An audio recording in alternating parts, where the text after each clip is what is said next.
and we are back. Welcome to the Linux Media Clinic, everybody. We have a very special guest with us today. Bruhmanegod from the Spider Gang Collective is with us to do a special interview. How are you doing, man? I've already asked you this, but I gotta ask again. I'm doing pretty fucking good right now. I worked out a little bit, ate a nice breakfast.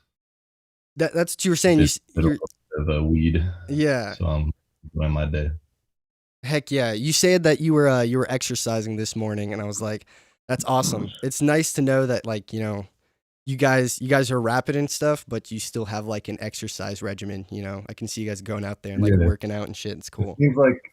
Seems like it's very uncommon in the whole like rap stratosphere. People don't really take care of their bodies and their minds. They just do drugs and shit. For sure. Who would you say, like, out of Spider Gang, who's the most like athletic individual? It's like a tie between like Corpse and MK Ultra, I would say. Oh, MK, heck yeah. Do they like MK is super strong. MK is unreasonably strong. Heck yeah. He has that MK Even Ultra. without his shirt on, he's pretty swole. He has that MK Ultra strength. The CIA gave him some pill, and now he's just like, yeah, they just pumped him full of shit and chemicals and turned him into a super creature. Heck yeah. Well, I want to quickly talk about the new track that you just dropped, 7-Year Waitlist, produced by yourself. So me is not a producer, but that is produced by yourself. And you just dropped it. The album or the art cover looks super dope. And I kind of want to talk about that because I'm like an AV geek. I like to mess around with a lot of hardware synthesizers and stuff like that. And I see a guitar behind you. It looks like a Fender Stratocaster or something like that, So I kind of want to know, like, what is the creative process whenever Bruhmanegod makes a track? Is it, I know you do a lot of collaborative stuff, but whenever it's just you, how do you like go about making like the beat and then making all the stuff on top of that? And then of course, rapping over it.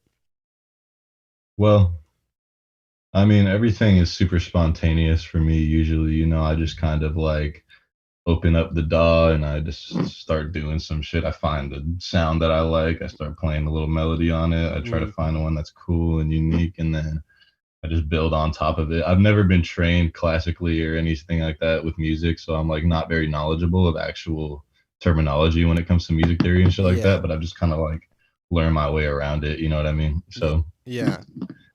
I just make beats like that, and I like to do drums in this very specific way that not a lot of people do, in this kind of like more old school way, so I can like arrange them better. I'm not gonna like expose all the classified details because I like to keep my techniques very private. A magician never reveals his secrets.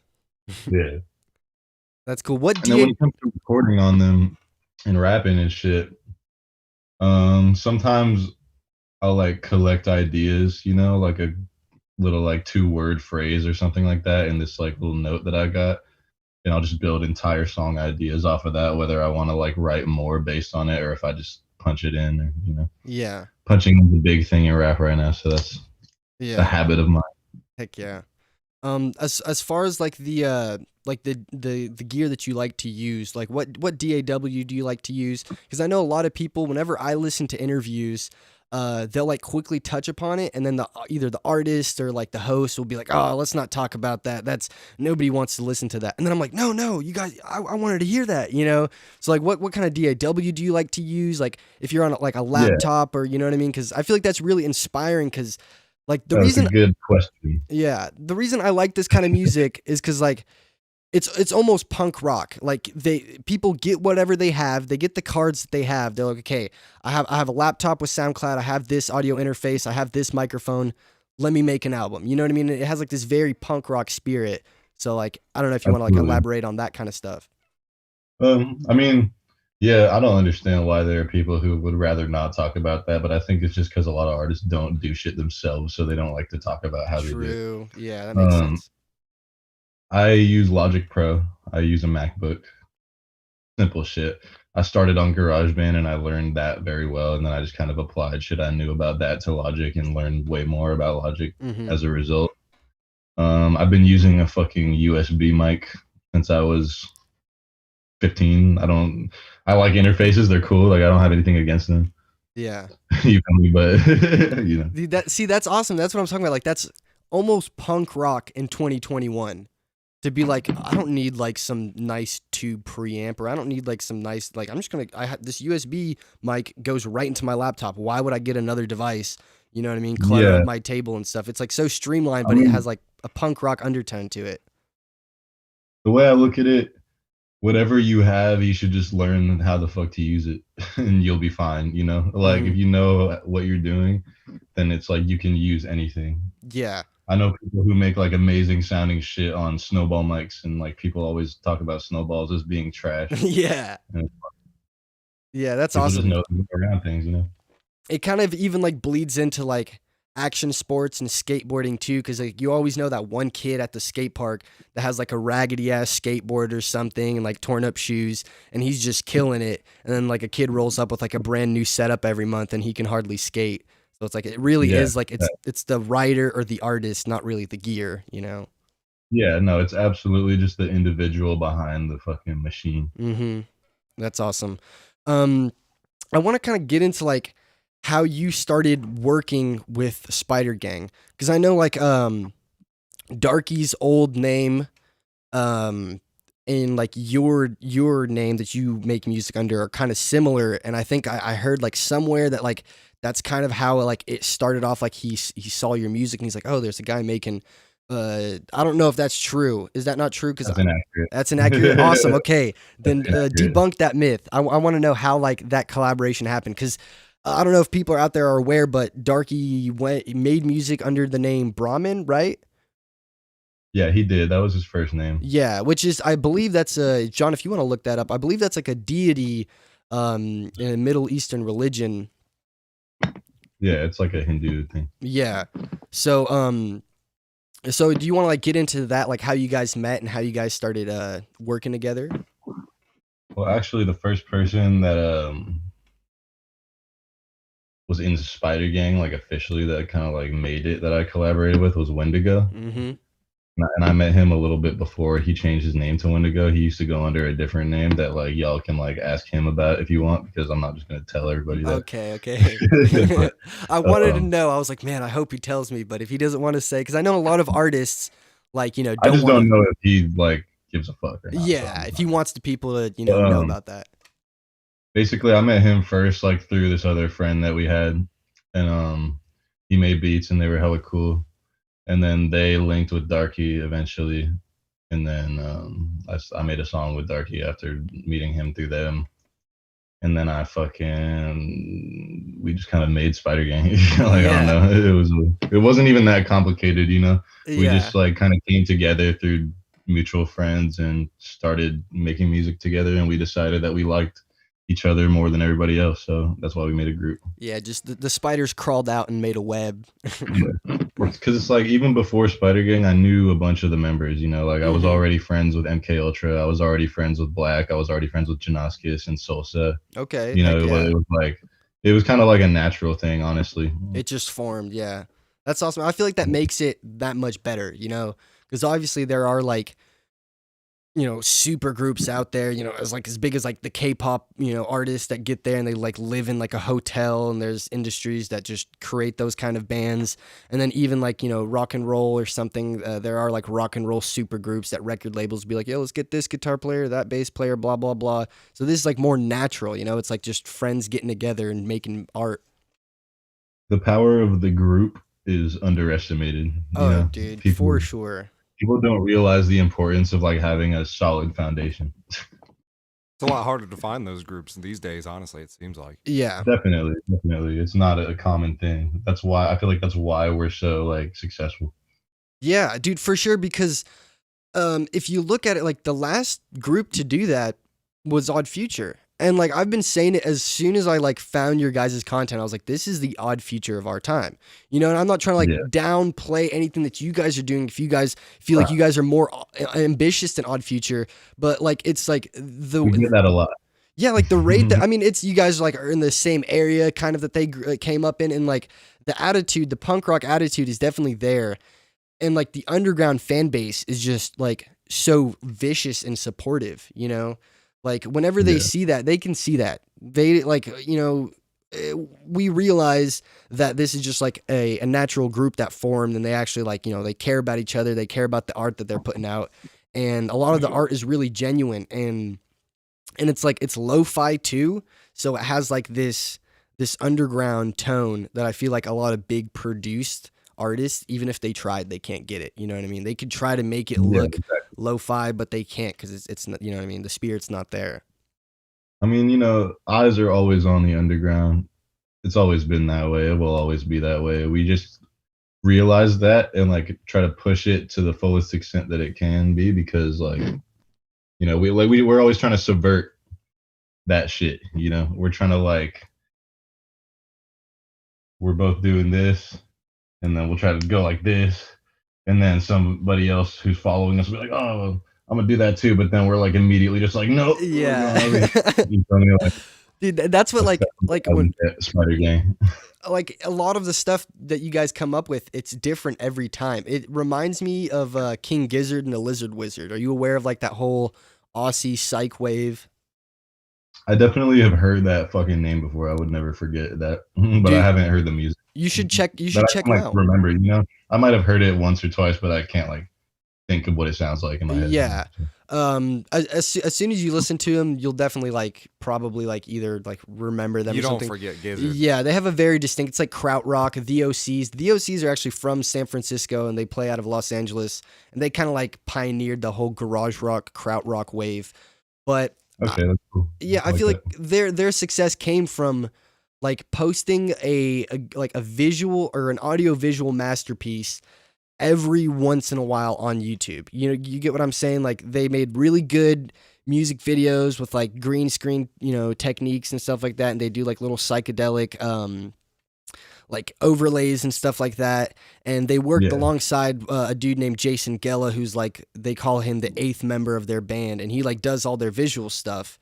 And like I feel like doing that all in house, like we mentioned earlier, like they had like this giant group mentality, and they're like everything we do from like the album cover to like the music to the music video to like the cinematography in the music video, it's all our friends, it's all our boys, and they like create this giant community in Australia. And of course, like, you know, the OCs are creating their own community in Los Angeles and stuff, and it's like it's this wave that I call the Australian invasion, almost like the Rolling Stones and stuff like that, the British invasion, you know. And I see similarities between your guys' stuff, and I don't know if it's just because like psychedelic music videos, you know, being put out so prolifically between like you and other bands like that. But I don't know, like, is there other influences whenever it comes to alternative music? Obviously there is, but I want to know like more about that. You know what I mean? yeah. I mean, in terms of like that comparison, I think that like the main parallel just lies in like the complete like uncaringness for all and like any and all opinions of shit. Like we Yeah. just do what we like, and regardless of what it is, like we're just gonna do it anyway. It doesn't matter like what people are gonna think of it. In terms of just like the music directly, I definitely take a lot of inspiration from deep cut shit like that. Like, but I would say that my inspiration is like constantly varying. You know what I mean? Like I'm always just more inspired by what I'm listening to in the moment. Mhm. So like a couple months ago, I would say I was listening to a lot more SoundCloud shit, you know, just shit in the scene, people I knew or people that like I was like somewhat connected with. Yeah. And then as soon as I like bought myself fucking Spotify premium because I can do that now, Heck yeah. I fucking started listening to a bunch of other shit. And so now I've just like been kind of expanding my palette. I've been listening to a lot more like early 2000s alternative metal and rock and shit like that. Been in love with Breaking Benjamin, you know, Breaking Benjamin's fire. Heck yeah. I've listened to System of a Down ever since I was a fucking baby, so but everyone probably already knows that. Yeah. See, I feel like that bleeds into it.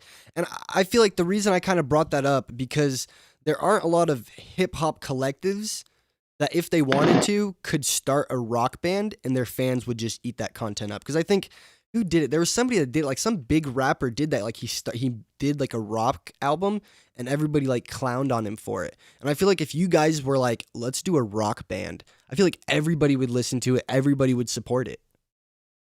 Funny that you mentioned that because we actually did do that. Yeah, is there a project out there? there is a project out there. I'll say what the project is called because I don't want to get this interview like fucking like stricken down or demonetized or anything I think I know by what it's saying the called. band name Yeah. because the band name is like somewhat offensive. Okay, I it's guess. it's the one I'm thinking But about then. Yeah, it's the one I'm thinking about. the album is called "We Don't Give a Fuck About Shit." So I'm sure that if you type that in most places, like you'll probably find that shit. Yeah, we've said the word on our podcast plenty of times, but I feel like this video might get a little more views than our regular podcast. I've so. said that by accident a few times. I don't know. I just know that YouTube is like full of bitches. Yeah, for sure. I remember bringing it up as soon as I saw it. Like one of you guys posted on your story, and I talked about it on the podcast because I like that. Like you guys have that attitude. Like, no, fuck you. We're gonna do whatever we want. You guys aren't gonna, you guys aren't gonna mess with us because Yeah, you guys are because independent. there's like so many fucking rules for this shit that it's like, what's the point of even like abiding by them if like they're not gonna do shit about it anyway. Exactly. It's just getting so. Like the only reason those rules exist is because nobody's come around to like make new rules and like make new shit cool that people aren't used to. Yeah, it gets so outrageous to the point where it starts affecting art. Like whenever it starts affecting art, that's how you know it's gone too far. Because like politics is Yeah. politics. Like politics should stay politics, and art should be art. And then whenever like there's like people in politics going over and pointing their fingers at artists and being like, no, you should change this, you should change that. It's like, what the fuck are you telling me to do? I'm not telling you how to Yeah. do your job. Don't tell me how to do my job. But Yeah, it's definitely a problem because like YouTube, like if something's offensive, they won't blatantly like take it down all the time, you know what I mean? Because Mhm. there's like specific things that need to happen in order for that to even be like, okay. But they do other shit, you know what I mean? Like they make it so that like videos get less views and shit like that. They like put a cap on how many views a video can get or something like that. Shadow like shadow bans, banning. all that. Yeah. We've been experiencing shadow bans. Like one of our, we like to talk about lizard people on this program and shit. You know what I mean? We'll go real We've had to deep. curtail a little bit of our talk. There was like this one point where we just noticed like our views like go down, which it wasn't a lot, but it was just like we noticed them go down because it's just like we were talking about more political stuff. We were doing this and that, and it's just like they don't want you to talk about that. So it's unfortunate, but there are other platforms out there that are allowing people to be more free and allowing free speech. And I feel like communities like what you guys are building, I mean, who knows, like in 20 years you guys could probably start your own like platform. You guys could make your own YouTube, like SpiderTube, you know what I mean? It's all you really need is the people. Like at that point, like who cares if they want that content? They're going to go to that website to stream that content. And you really don't need Spotify, you don't need YouTube, you don't need any of those platforms as long as you can establish a strong fan base, in my opinion. Yeah, absolutely. That shit definitely takes longer to do on your own, you know what I mean? But like it's possible because it's the way that all that shit even exists in the first place because somebody decided that they wanted to do it. Mm-hmm. So yeah, because like there were rock bands that would just hop in a van and play around, the United States and eventually make their way into Europe and something, and that's how they got around. There wasn't really the internet or something. There were magazines and there were newspapers that would talk about them, but there wasn't this and they were, giant like, web. dirt poor. Yeah. Like dirt poor, spending all their fucking money doing that shit. Yeah. And it, like, worked out for some of them and it didn't for others. But point being, like, they did that shit at all. So yeah, I want to talk about the future that like you want to see. I guess like how do you see Spider Gang growing? How do you see the web expanding, the nest, you know what I mean? Is the nest going to pop open, a bunch of baby spiders going to like run out? You know what I mean? I'm just speaking metaphorically, like on spider nests and spider webs, how they go. But like where do you see Spider Gang going? I can't exactly say like how I see it expanding. Yeah. And growing and getting better. I just see it getting better and growing and expanding. You know what I mean? Like I don't have any specific expectations just in general for anything. Yeah. So especially not like this group that's constantly changing, Mm-hmm. Yeah, it's interesting because like a lot of the like you guys don't just make music, you know what I mean? Like you guys make music, but I feel like that's a fraction of what like the collective is, you know what I mean? Like you guys get together. The collective began simply as a group of people who like to make music. Yeah. that was a common interest that we all shared, and we all happened to really enjoy each other's music. But I feel like since then it's become a lot more than that in general. Like we all have so many like different interests and shit and like skills that we are practicing all the time and getting better at just in all like facets of life, like Yeah. whether it's art and media or not, you know. So, you want to like elaborate a little bit on that? Because like me, I like skateboarding and shit. You know, I like fishing. We're out here in Kentucky, so we have a lot of wildlife. So I like to do redneck shit on top of like the Well, yeah, geeky shit. it's funny that you say that because I just recently bought myself a skateboard and I've been practicing and shit and getting back into skating because I was never good at it when I was younger. So I just wanted to say fuck it and do it. Heck yeah. And two of my homies who are also in Spider Gang are gonna go fishing too. Nice. Heck yeah. That's awesome. Tell them tight lines. Tight lines from the LMC. Fish on. Yeah, fish on. Yeah. Shit. Where did like how about like the aesthetic, the whole aesthetic thing? Because I like to dabble in like fashion. You know what I mean? I feel like that sounds super pretentious, but seeing underground fashion getting so big, you know, I mean, I want to be more vocal about it, and I want to actually start like working more in that industry. I mean, my parents, they came from like Ukraine and shit, so like, you know, they'd always be sewing and stuff back whenever I was a kid. My mom had like a sewing machine and stuff. And the fashion that I was raised around was very, very like distinct. Like there was Ukrainian culture, Japanese culture, and obviously like West Coast American culture and stuff like that. So how do you guys get your like aesthetic inspiration, you know? Because I feel like that's a very big part of your guys' thing, like the music videos. It has like this touch that a lot of people couldn't replicate. I mean, I feel like the reason why it's kind of hard to like point a finger on is because of the fact that everybody in the group like has kind of a unique aesthetic of their own, or at least is currently developing one. Yeah. Like everybody's just coming more into their own, so everybody really just has a bunch of different inspirations for that. It's much the same with musical inspirations, you know.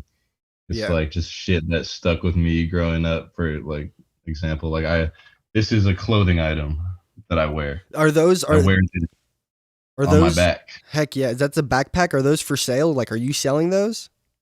No, this is something I bought at the mall. Oh, okay. But like I do finally have my own merch, you know what I mean? Like this is my first merch. Yeah, plug that. Hell yeah. Item, like my first drop, which is the hoodie with my logo all over it and shit. Nice. Where can the people find that? Where can people find that if they want to cop some of your merch? Well, you can't anymore because it was only up for a week. Yes. It all sold out, didn't it? Yeah, I mean, it didn't all sell out, but like a lot of it did. Yeah. And that makes it more exclusive. It was limited. It's not infinite merch. That's good. That's the way it should be. I feel like that's like not 80%. I'd say probably like 60% of the Nelk Boys' success. You're aware of the Nelk Boys comes from that kind of like attitude. I don't know who they are, but I'm sure that is what happened. Well, they're like they're like prank YouTubers. And they've like, you know, they've done like pranks, like smoking a bong in college, and like really like some of their stuff is super cheesy, but they're really successful, and they always have like limited run merch drops. And like that was something that they kind of like revolutionized and made a lot of money off of. I mean, I'm actually like contrary to all like the perceived like punk shit that we're on. Like we actually enjoy fashion and like clothes that are cool and nice and like might not be that cheap because of how nice they are, you know what I mean? Like we definitely fuck with shit like that. Yeah. And so especially for like my merch drops and shit, I only want to give people something special, you know what I mean? I don't want to just fucking you got to get some Gucci loafers every now and then, because I wouldn't want to be wearing all the same shit as like somebody else. I want to wear my own shit that like fits like who I am, you know what I mean? So and I want to give everybody options. Yeah, that's awesome. I feel eventually I'm gonna do way more items, but you know, gotta work with what I can do. No, for sure, dude. I feel like already, well, like what you guys have came out with is like making it more than just, you know, a hip hop collective. Like the merch and stuff, they're like the items. I can see it becoming something like Tyler the Creator's fashion line. What is it called? Like Golf or something, right? Isn't that his? Yeah. You know what I mean? Like his brand. for sure. Yeah, like I can see you guys doing something like that, you know, and I can see that Yeah. becoming popular, and you guys can have like your own line on one like fashion collective. You know, that would be Yeah. sick. Like the Bruhmanegod line Like, of like clothes. and it's like that's how like that's a big part of how we operate is that we don't even like kind of always do everything with everybody. Like there are things that certain members do, like they have their own like little groups with each other, like duo like groups and shit like that, Mm-hmm. and just different things. But it's like all of it is to benefit the group at large. You know what I mean? So even if we don't all come together and do some crazy like special brand shit, there will definitely be a time where like me and like somebody else, you know, decides one day, hey, I want to make a fucking clothing brand, and so we'll just do it. You know, Yeah. What the saying is, better all, game merch is definitely gonna fucking exist. We'd be stupid not to. yeah, yeah. Well, what is it? The saying is, a rising tide lifts all boats. You know, so Yeah, the rising tide exactly. will lift all boats. I kind of want to talk about like the comedic undertones. I know like Wendigo, like there was like he was like shaving his head on a video, and that's when like I instantly fell in love with the collective because I feel like a lot of the stuff, it's like it's almost comedic. You get what I'm saying? Like you guys don't give a fuck so much to where like I can't help but smile and laugh when I watch the music videos. And I recently heard John Mayer, who is like a very cheesy, fancy guitar player, talk about that. And he's like, that's the best thing that I can experience at a show is if I play a guitar lick and somebody like laughs. You know what I mean? They're like they're so amazed that they laugh at it. So like Yeah. it's like this feeling that I get that you guys don't take yourselves too seriously. And I really appreciate that. I don't know if that's true or if that's just like, you know what I mean? You guys are just like, whatever, we're just doing this. And like, that's just what happens subconsciously. But is that like a conscious decision to like put some comedic things into the like the music videos or into the songs and stuff? I mean, it's never a conscious decision just because we're thinking like, oh, like that reaction will be funny. You know what I mean? It's literally just because we think it's funny, Yeah. like shit like that specifically. Yeah. You know, I can't really speak for everybody in the whole group, but I would say that most of us would probably agree that we don't take life in general that seriously, Mm-hmm. and that's why we operate the way that we do. Like we just like to do shit like that. That's just our sense of humor. You know what I mean? We're like, it would be fucking hilarious if we just shaved Wendigo's head. Or Yeah. like it's fucking hilarious if we poured milk all over MK naked, like in the middle of the night outside. You know, like Yeah. it's fucking just funny. You know, like I don't know. It's not even like it doesn't even require much explanation. I feel like. Mm-hmm. And I feel like where that gets overlooked, you know what I mean, sometimes in the moment. And like, I mean, obviously you guys are definitely getting like a lot of like praise for the work that you guys do, but where that like, you know, it even bleeds into like comedy because that's like a whole separate industry. You know what I mean? Like I feel like you guys could come out, you know, with like a sketch show or something. That's like where it kind of reminds me of Odd Future, that like, you know, you guys are more talented than the average group of musicians, you know, because there are musicians out there, but even if they tried to make it funny, it's hard, and you guys just do it so effortlessly. So I really do enjoy that aspect of the collective. Is like, you know, it's funny, Yeah. it's enjoyable. 'Cause people try to make shit funny, but like with us, it's like we just already think it's funny, so we don't even need to try to make it funny. Yeah, If it's everybody's already funny, then it's laughing. just fucking funny, you know? Yeah. I don't know. I like that. I kind of want to talk about like like where you kind of came from more socially. It doesn't even have to be like musically, you know, because I mentioned before we started the stream that I'm from Sacramento originally and stuff. I feel like that did affect me, you know, like growing up in California and seeing that, like moving here to like the suburbs of Kentucky, it's a completely different world. And there are some people who like don't know about that world, and they only know about it like through social media or through YouTube or through things like that, you know. So and even like being like a white kid in hip hop, you know, like some people might like overlook you instantly, you know, because that's just a thing in hip hop. Like everybody clowns on Eminem, you know what I mean? But I know that like it's not always the case, you know. It's not always the case. There are people that like grew up and, you know, whatever that may be, people go through struggles. People go through like either a social struggle or something happens in like their family or something like that. And it makes their art that much more valuable and that much more like worth it, because I feel like that's when a lot of people can connect to that.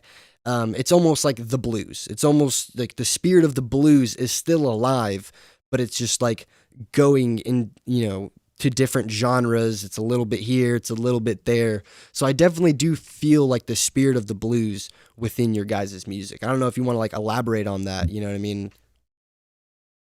Yeah.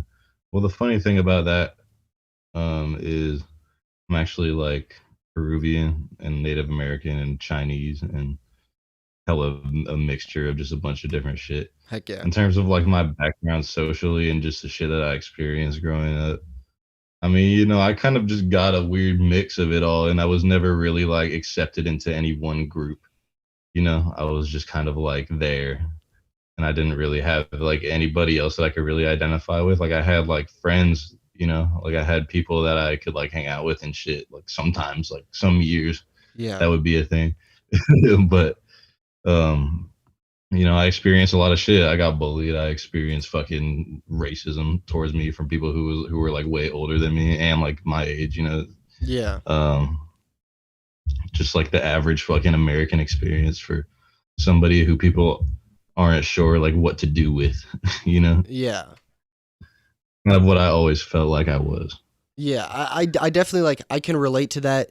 Not like as much now because I can just like interface with the world and people will just think I'm American, and until I tell them my name and then they're like, oh, that's not American. But like I definitely experienced that more in my like adolescence, especially in California, because like Slavic cultures like Russians and Ukrainians, they're a lot more prevalent and people knew about them, so they could have a racist opinion about them. In Kentucky, it's a lot less. You know what I mean? They don't really know about them, but that's interesting because like I didn't know that. I didn't know that you were Peruvian, but that makes sense now. That's awesome.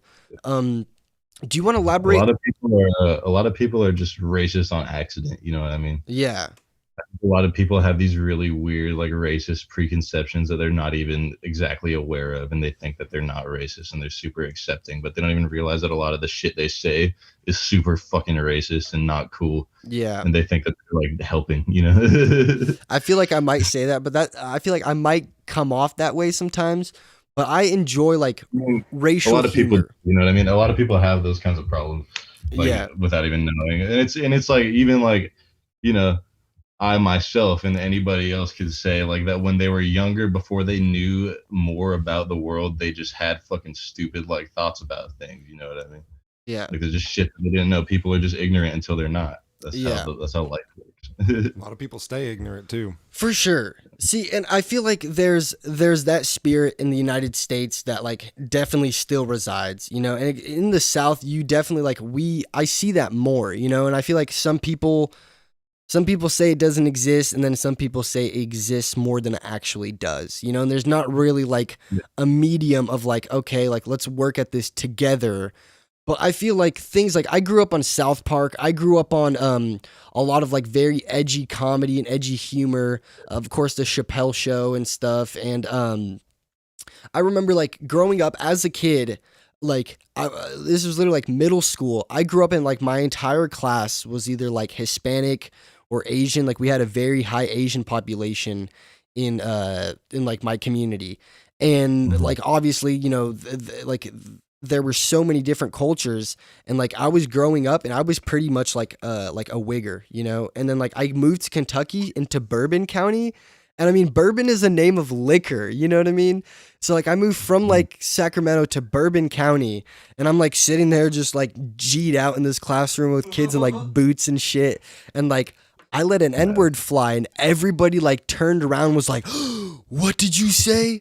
And I was just like, I've been saying this for years around all of my black friends. Nobody cared. Like they called me that, you know what I mean? And I didn't experience that like white people like until I moved to like a southern part of America. And it was kind of weird. You know what I mean? Like I'm not saying it was right for me to say that. I'm not saying it was wrong. I'm just saying that's what I experienced. You know what I mean?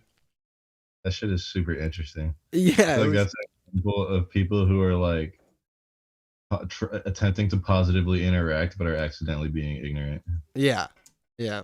I feel like even though like yeah, like people say that like white people shouldn't say the N word no matter what. It's like you've been saying that since forever Yeah. around everybody, and you never even felt like that wasn't something that like was a part of you. You know what I mean? So it's like Yeah, there's definitely there's so much virtue signaling going on, and it's not it's like it's virtue refreshing. signaling. It's exactly the phrase that it sums up what I've been like talking about, I guess, for the Yeah, past like exactly. And it's refreshing to see like artists in LA thriving without having to like pander to that audience, without having to virtue signal. In fact, like going against the grain and saying like fuck you, and that's probably part of the success that you guys are experiencing, you know. there's so much fucking virtue signaling in the entire industry. It's people who don't even care about people who are suffering, you know what I mean? Mhm. That are just acting like they do. For sure. Because it keeps them having a career. Got to stay relevant somehow. Yeah. I kind of want to like get into a little bit of like, you know, the career aspect that you came up on, because I feel like, you know, obviously you're not Justin Bieber, you know. You didn't come out in 16 and sing a song or play some drums on YouTube and Ludacris signed you or something. So I feel like you know, you've probably had to work, because I'm a blue collar boy and we like to respect our blue collared boys here on this program, you know, like Working boys. a construction dude cutting some shit like with a saw and like dust flying into his face and shit, and like, fuck, I'm gonna go home and drink a beer. If you haven't gone home and blown out black boogers, you ain't a real man. Yeah, I've kind of been on that like lately. I'm not even gonna lie about that. Like, Yeah. I've definitely been on that timing where it's like, oh, did what I need to do. I'm gonna fucking enjoy myself. Yeah, So, that's awesome. in terms of a career aspect, like in terms of like my grind, I would say I'm gonna just put it this way. I've been doing this music shit since I was like 14, and I'm 20 now, Yeah, and I'm still doing it. heck yeah. The same shit. So you're only Yeah. 20? Yeah. Dude, that's wild. I'm older than you. This is so weird, dude. That's insane. I'm 2 years older than you. Older, but I'm not. Dude, that's so nuts. That's awesome. That's awesome to see like this kind of success, you know, like whatever it may be, you know, come out to a musician this early in their life, because you guys truly deserve it. And coming out with like music in general isn't an easy thing to do.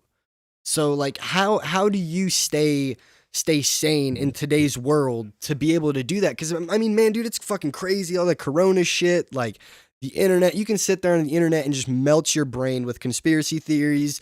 You can go melt your brain with drugs, you know. Like how do you manage to do it? I guess I'm just around a bunch of people all the time. I don't feel like I've managed to stay sane very well. I think I just know how to like handle it. Well, You know a what I mean? support I group, think I I just know guess. how to handle all the bullshit. Like the bullshit is always like there, and I always see it, and it's always going into my brain. But like, I just try to use it. You know what I mean? I try to use it as energy instead of letting myself get all like fucked up and like down on myself for no reason. Yeah, Like I still have the same skills that I've always had, so I just gotta just keep using them. You know? heck yeah, that's awesome. As far as instrumentation stuff goes, I know that somebody mentioned that Darky is like practicing guitar or something like that, practicing banjo. Oh, thank you. Gotta keep it on you. Gotta stay safe. We may have a few around here. Yeah, we as got well. we got a couple around here too. Y'all have to cut that out. Like, don't No, worry that's about it. guns are legal. Yeah, we're in an open carry state. We like to. We've had like podcasts where we just like Accidentally just walk by with a few things. well we've showed footage of me just like firing an SK you off. blew ad that rock nauseam. apart. Yeah. I sit there and just fire off in 7.62. What's that? I haven't had to use this on anybody yet. This is a Hell yeah. Glock. Nice, 9mm, awesome. You got to keep it on you guys. You got to keep it on you, especially now with like the whole gun control thing. Have you? I mean, I've been trying to like. Me and John were just talking about that before we went live, and we don't know anything about it. Like it's all happening so Biden's rapidly. trying some crazy shit. Yeah, but like, Yeah, And my friends were telling me about that yesterday. It's bad. You got to get rid of the bad. The bad is bad. Bad things are bad. Just get rid of the bad. I think he heard that, or I think I heard that he banned like assault weapons or some shit. He's trying. Hopefully not, because I'm not trying to have like this isn't an assault weapon. yeah, right? yeah. That's just There might be an assault weapon over there somewhere. no. That's what I'm saying. Like I definitely have assault weapons. Sure. I have the exact guns that like white women with hairy armpits don't want me to have. He's got the bad that you got to get rid of. You said I have a lot of assault no, weapons. no, not a lot. Just like two. Enough to defend yourself. Yeah, I literally have just like 2 rifles. You know, so. I feel you. Rifles are lit. Hey, they're fun. Because I want to go hunting. I wanted to go elk hunting, and I'm just like, why would I get like just a single shot bolt action if I can get one with like a giant, you know, magazine or clip? Magazine, right? Magazine. You know what I mean? Like a medic. Yeah. I mean, just imagine. You it's shoot your elk, and then the bear comes up. Yeah, what if I shoot an elk and then a bear comes at me? I need those extra 23 rounds. As long as somebody knows what they're doing, I feel like they should be able to fucking handle whatever. Yeah. I agree with strong training. And that's the thing is like I went through all the background checks. I went through all the stuff. Like it took me like a month to get my gun. Yeah, more than that, you were pissed. Yeah. Like literally there were some shops that didn't sell it to me just because it was so backed up because there were so many people buying guns. But I don't know. It's really interesting. I definitely don't like to see the United States go that direction. You get what I'm saying? Because like I feel like that's what makes like the United States so powerful is that everybody is armed. I mean, there was one of the Chinese dictators, right? I think that's what they're called. They're not presidents. How dare you? Yeah, dictators back in the days. He was like, if we go and attack America, we're gonna awaken the sleeping giant because every blade of grass has a rifle underneath of it. So they're not dictators; they're actually gods. So you got to call them that in order to be respectful. Mm-hmm. Yeah, you can't look at them either. Yeah, all hail Xi Jinping. We do like to do prayers to Suzanne Wojcicki, the CEO. All hail Susan Wojcicki. Oh, all hail. We pray to Suzanne Wojcicki, the CEO of YouTube, just so we don't get taken Please down. don't ban us, Susan. Yeah, we like to pay our respects. I guess we're talking about like spiritual shit. I want to get into that because I didn't know that you were Peruvian. That makes sense because I feel like that's like a whole different spiritual culture that not like the everyday American isn't aware of. Do you get what I'm saying? Like, do you want to elaborate a little bit on that? Like, did you grow up like religious? Did you grow up with a religious family or something?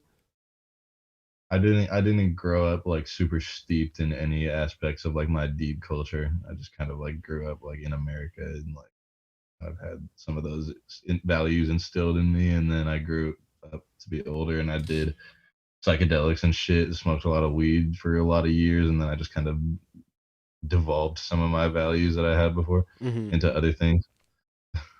And I don't know.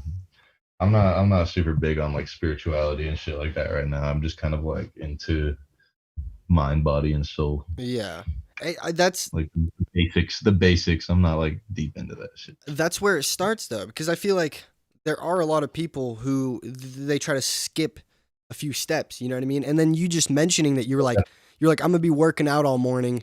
And that's awesome. You know what I mean? Like you're taking the time out of your day to exercise. Like, do you want to talk about that a little more? Cause I mean, like people like fucking Joe Rogan, they've made like the entire world rethink whether or not they should take jujitsu, you know? So it's interesting to see that. Like, did you have like fitness influences like as a young adult maybe or something? No, it's actually a pretty recent thing. Yeah. That has become important to me because I wasn't taking care of myself very well last year. Mm-hmm.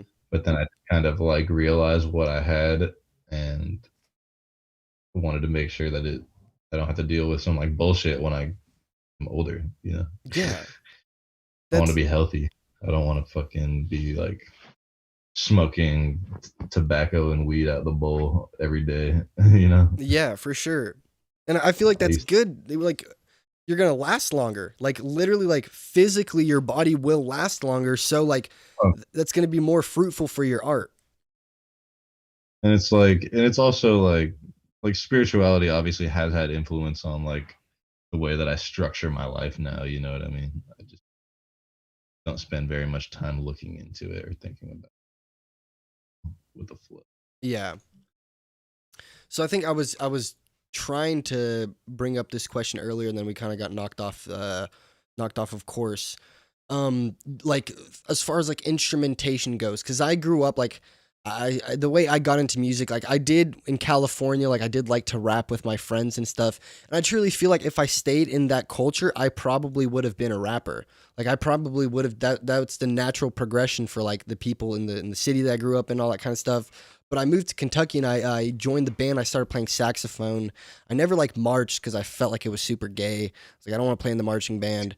So I was just like a concert band. I'll play like in orchestras and stuff whenever they need me. And I got kind of good at saxophone. So I started playing like a violin and stuff, and then eventually got into like guitar and like synthesizers, drum machines, all that kind of stuff.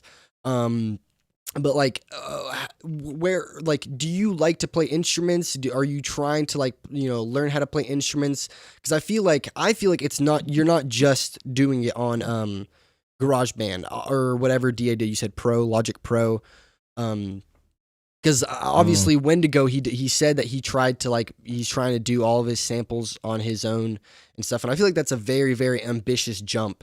And you that mentioned that you guys are doing like a rock band and stuff. You guys so I don't know, like if you want to elaborate, like who's playing the drums, who's playing the bass, you know what I mean? Because that's interesting to me. I want to know like if you play bass, or if you've like played fucking I keyboard in school back in the day or something. I did, like I said about like skating earlier when I was younger, I never really got like super good at anything. Mm-hmm. Like the first thing that I got really good at was making beats and just making music, you know what I Heck mean? yeah. And it's only been recently that I kind of like have been applying myself towards like learning more skills in general. Like I have been looking into learning to playing keys and shit, just do like online tutorials and shit, just Mm-hmm. getting better at that. Because I already have a really good like, you know, ear for like really nice melodies and shit that I can just make from knowing how good melodies sound. Yeah, you do them with But your like vocals. but I like usually draw them in or like I play them pretty sloppy, you know what I mean? I can't do it like super like crazy yet. Mm-hmm. Um and then I've also been practicing guitar, which I've put on a couple beats, you know, and I've just been fucking around with. Heck yeah. Nothing too crazy. Do you want to elaborate on like the lineup of the band that we talked about, or is it gonna be Uh, a traditional band sure. setup? Yeah. Well, that band is me, Darky, and MK Ultra, Okay. and we all do everything. Ooh. So it's gonna be But the like drums are digital nice, with a awesome. really nice plug-in Yeah. for drum. See, I feel like that's a big part of it. Like the getting the drums to sound nice is probably like the main hurdle in like a lot of younger musicians doing it on their own, Yeah, because it's hard to find like yeah, a good rock band is so special because it's hard, it really is hard to get, four, three, five musicians together to play those parts and repeat them and play them good. So that's interesting. I'm excited to see where that project goes. no, yeah, it's great. It'll be fun. I think it's I don't know, not even that hard really to just like get good organic sounding shit. And the way I look at it, like I feel like there's like a stigma against using fake sounds to make real sounding shit, but I think that if you can make something sound good, you should just fucking do it and not worry about that. Like it's not a big deal. Like just make music, you know?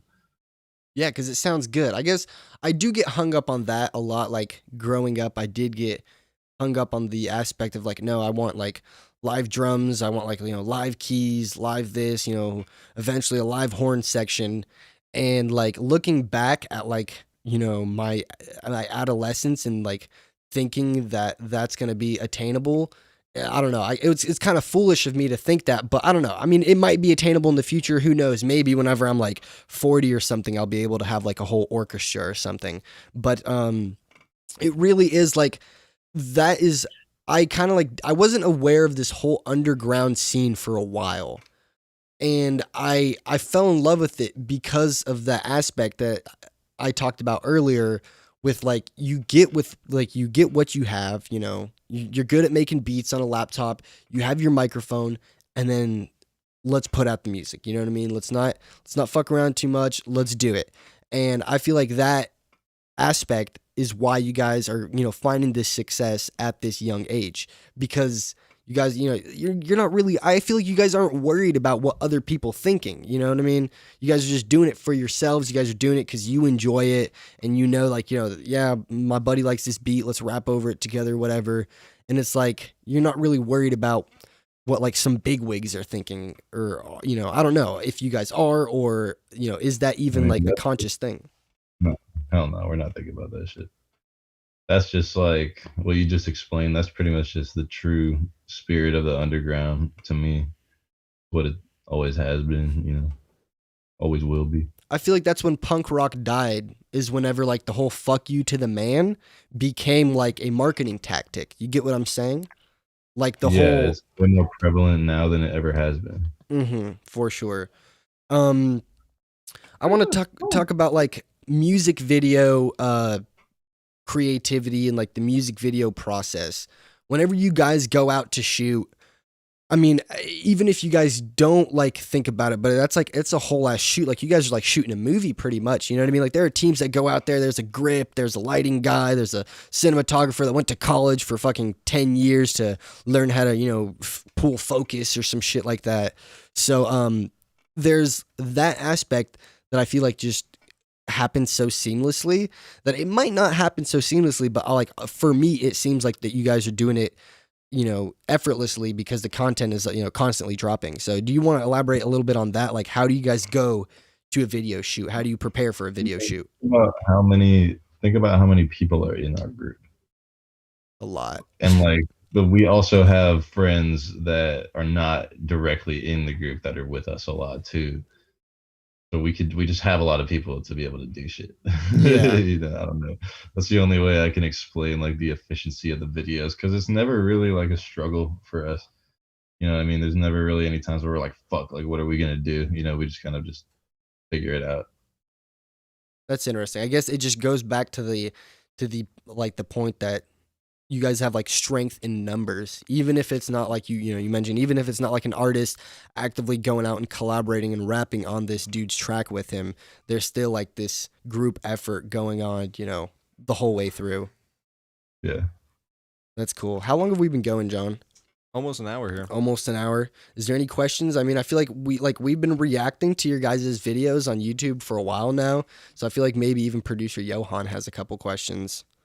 Not too many questions, but I just like the music, honestly. I wasn't a big fan of the first track you showed me. I wasn't a big fan. I think it was a Darky song, and then it just started growing on me. Yeah, it's definitely grown on producer honestly, Johan at this point. That I think you featured on Tent City, didn't you? That's my favorite track that's been dropped so far. I love that shit. Yeah, Tent City. We just recently reacted to that one. Do you want to talk about that a little bit? Because I know, like, I grew up in California and the homeless population, man, I mean, I would grow up and like go to my bus stop and there'd be like bums sleeping there. And I grew up like right next to bums. Like I would literally talk to them as a kid. Like I remember sitting there having full blown conversations with them and stuff as like a kid, like coming home from the skate park and shit. I feel like a lot of people where I come from in Lexington, Kentucky, like it's a lot of, you know, rich white people. They don't experience that. They don't know what that is. They walk around the bums. They don't look at them. Dude, they don't acknowledge like, them. Dude, I'm telling you, the bums in Lexington, I could count them on like maybe both my hands. You know what I mean? Like there's not that many. Like, dude, the problem in California is very, very serious. Oh, yeah, I know. Like it's not, you know. Because other states ship them there. Yeah. And it's warm, dude. It's warm year round. So, yeah, I think that song just kind of stemmed from like me and Dillinger relating to each other on that subject alone. Because like, you know, I spent a lot of time in San Francisco and there are a lot of fucking crackheads and bums out there. A lot of crack rock fiends. That's what, the land of the crack rock fiends. That's Yes, one of those places. So is Los Angeles. And he is from like New York and shit. And like, there's hella fucking crackheads over there, I guess. I don't know. I've never been there, so I don't know. But I think that is how it is over there. So. Yeah, I went to New York and there were just like people like standing on the side of the street that would like stare at you just as you're driving by like this. Like, Yeah. I'm from New Jersey, up in North Jersey, right on the border of New York. It's crazy. It's honestly worse than New York sometimes. yeah. So like how does that if like affect you personally, and how did that become like that boom bappy? I'm pretty sure that's like the vibe. It's just like that flow was just like so like it was just like bringing you in. It's like It's that raging river, like yeah, we like said. we almost didn't want to pause the video because the flow was just like everlasting. You know what I mean? It was just going and going, and it's like how do you get that and use that energy to make something beautiful? You know what I mean? How does it affect you, and like what do you have to do to like like see that happening around you? And obviously you've been living there for a while, so like you might be a little more used to it, but how does that like affect you day to day and like artistically? Well, I mean, it doesn't.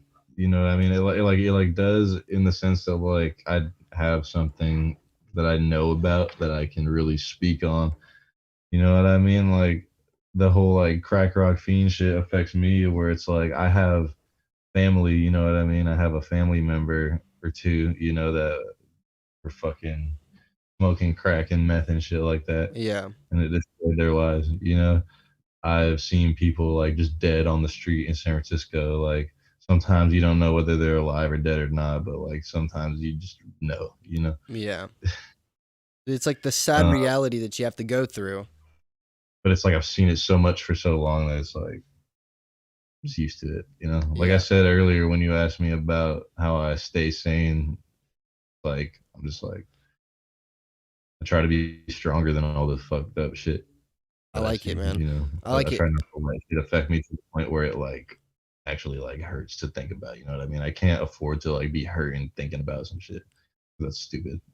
I feel like that's something that listeners can take from this. Like if if you guys are out there and you guys like this is too overwhelming, all the whole lockdown shit is super overwhelming. You're not able to go out and mosh with your friends or whatever.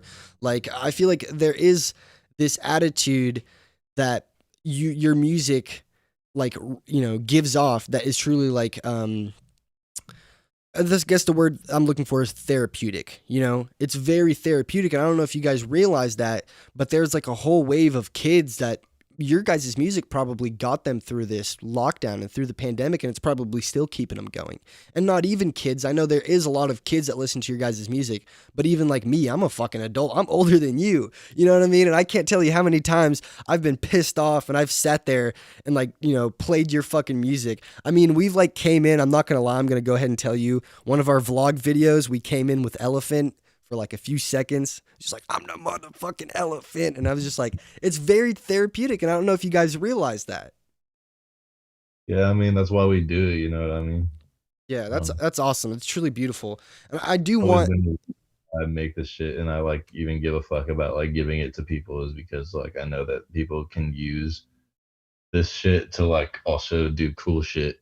Like I want to inspire people to like no matter how depressed they are or fucking like how much they hate themselves or some shit to actually just like try not to for like 5 fucking seconds to see how good they feel. You know what I mean? yeah, Like put some effort into something and seeing it like be something beautiful instead of just like yeah wallowing all the time. People are constantly wallowing.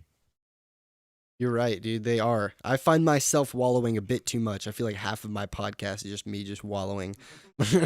But I do like that aspect of it because it's like you guys subconsciously became like a lot of people's therapists, and I feel like a lot of upbeat alternative music from like the old like hardcore scene and like all the way throughout the evolution of that kind of music, like there is a therapy aspect to it. I don't want to keep you for too much longer because I know you're probably busy, you probably have to go, but I kind of want to talk about the similarities to like the whole crunk core scene. So I know there's this guy on YouTube called the Punk Rock MBA, and he talks about that a lot. And I mean, dude, I'm gonna be honest with like that's what has kept me from not trying to make music similar to your guys' stuff. Because for a while, I felt that kind of emotion. You know what I mean? I've wanted to make that kind of art. Don't have the community to make that kind of art here in Kentucky. but it's nice to see because like I grew up in Sacramento, California, where that crunkcore scene was like very big, and then it turned into like the jerk scene. It was like, you're a jerk, I know, you're a jerk, you know what I mean? And it was like this Yeah. this evolution of music, and I don't know if you guys are aware of that, but I feel like you guys are literally like the next step of like, that Lil Peep wave. Like you guys are it, you know what I mean? Because I feel like that's where Lil Peep came from. It was pretty much like the crunkcore scene started it all, just fusing hip hop and like I guess hardcore essentially. Yeah. Yeah, I know a lot about crunkcore and shit like that. I know about like Broken Side and fucking Dot Dot Curve and all the weird like MySpace creepy people people. that make music in fucking 2010 and shit. Heck But yeah, dude. cool, like Get Crunk by Broken Side is a pretty fire song. Yes, dude. Yes, I shamelessly listen to that song now. Every once in a while I'll pull it up and just shamelessly listen to it. Because I listened to it a little bit like last month. yeah. Because I do feel like you guys are the next wave of that music. Obviously, you don't want to elaborate too much on that stuff. There's probably like logistical things that you guys can't elaborate on. And I know you guys Yeah, just I elaborate on like whatever I just choose to, but it's just like I just don't think about all of like wait. I don't think about waves very much. yeah, and I I feel like think that's about, there's this aspect called the other aspect, and it's like the other type of musicians. You know what I mean? I think it's called like I think that's the word it's called. It's like a whole genre called like the other, something like that. If you want to look that up, John, just so I don't sound like an idiot. But it's like a very specific word, and it's pretty much a genre for musicians that like subconsciously make music that is so different from the norm that people like can't help but respect it. You know what I mean? Like they make music that is just truly, truly revolutionary and is progressive. Because now, like prog music is like a genre, and that's not what it was supposed to be. Progressive music was supposed to be like to continue this progression of sonic sounds and sonic frequencies. And I feel like um, your guys' music and music similar to your guys' is continuing that sonic progression. Just new sounds, new tones, new frequencies, new beats. You know what I mean? Just creating something different. So I don't know if yeah, that's like, do what we do. yeah, I guess I don't know if that's like subconscious, and I don't want to like I don't want to say it too much because then I'm like it might affect. You know what I mean? Like I don't want you guys to like, um, I guess what I'm trying to say is like the subconscious aspect of it is what makes it so good that you guys just are naturally doing that. And like as a musician, it flabbergasts me to see that kind of community because like I said, it was like under my nose, and then I think it was like the Hive Mind video because I was aware of Hive Mind, the video with Darky, posted in the dark, I think, is like what introduced me to that, and then I just like dove down the rabbit hole face first, you know. So it's like Like had yeah, I'm very new on it, you know. I'm very new on this whole like vibe and this whole wave of no, music. that's hella cool. Yeah. So I guess I want to wrap up with just like obviously we kind of talked about this at nauseum, but what do you want to see? Not just from Spider Gang, but from maybe just yourself, because this is the exclusive Bruhmanegod interview. So, like, what do you want to see from the universe? Not even musically. It could be just like, I want you to manifest some shit right here on the Linux Clinic podcast. Whatever you say, you're gonna have. You know what I mean? What do you want to see? What do you want to like feel? What do you want to experience in the next 5 years? I want to just make hella bread because that opens a lot of other doors. Yes, sir. And other than that, I just kind of want to see what happens. Amen. Whatever's gonna happen in the world, in the universe, is gonna happen whether I'm fucking here or not. So it's just gonna happen. I That's just awesome. want to inspire people while I'm here right now to not think so much about all that shit. You know what I mean? Bumping. Like, Heck yeah. Heck yeah. I love that. I mean, I guess we could take that from the interview, guys. Just don't think about the negative shit, you know, just if you focus on the positive will, shine upon you. I mean, let me like restate, I guess. Don't not think about it, but just like don't like stress about it. Yeah. Go Like with the flow. fucking think about it. Actually do think about it. Look at it and understand it. You know what I mean? No matter what Yes. it is, positive and negative, just fucking like keep the balance and just like know yourself, and that's all you need to do. Yeah, there was this Middle Eastern philosopher that I was listening to, and he was saying, he was like, whenever I see something negative, I visually look at it, I understand it, but I don't let it take over me. I take over it. So it's like Exactly. this is very, very like it's an easy thing to do if you can meditate on like the aspect. And I'm not even talking about like sitting there in like a dark room and meditating. I'm saying if something comes at you, don't instantly let it like make you mad or something. You know, like sit there and be in control of your emotions, or sitting there and like, you know, taking that in and being aware of it. Um Thanks Control for of coming emotions. on. Oh, what was that? Control of emotions is a big thing that Yes. everybody should get better at. Yes. That's awesome.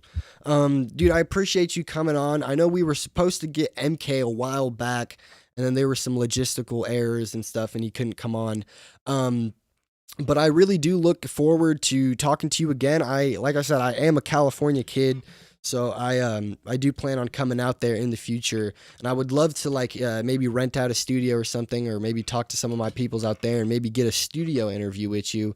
Um, but yeah, dude, I definitely want to talk to talk to you some more, talk to some of the more members of Spider Gang and stuff, because like I know like it's happening like where I grew up, you know what I mean? And like that vibe is like that's the vibe that like I grew up around, and like seeing it from the third person is really, really awesome, you know? So like I definitely feel like there should be a Spider Gang documentary.